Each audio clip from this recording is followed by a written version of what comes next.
haven't been here since when it was minus 20 C and I flew the Air 2S across the river towards the three peninsulas, and today I came back and it's so beautiful, so great, so amazing. It's windy, but I'm going to fly it.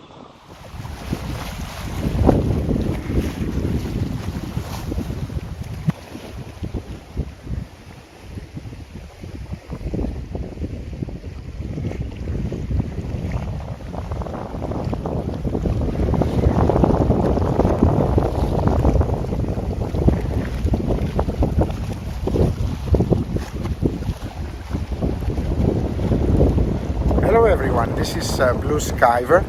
It's a gorgeous day and I decided to come on the west part of the island. It's very windy and I went in the area facing the three peninsulas.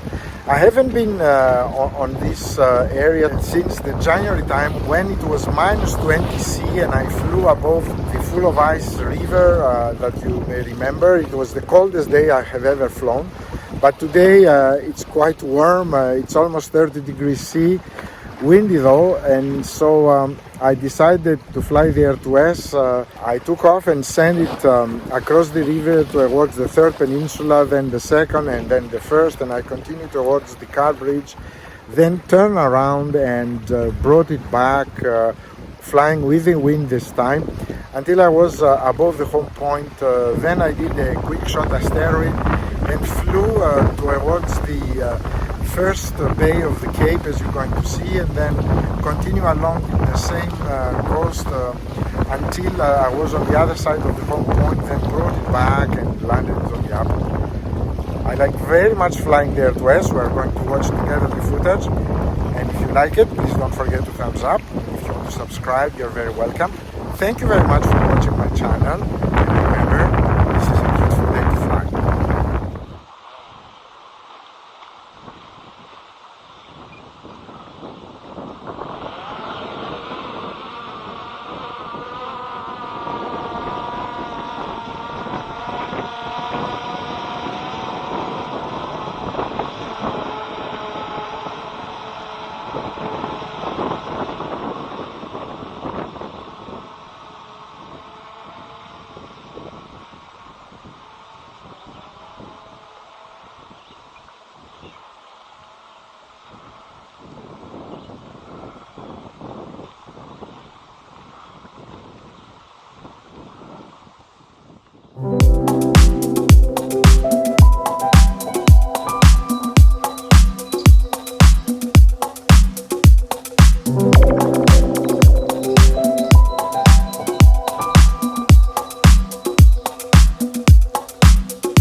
Bye.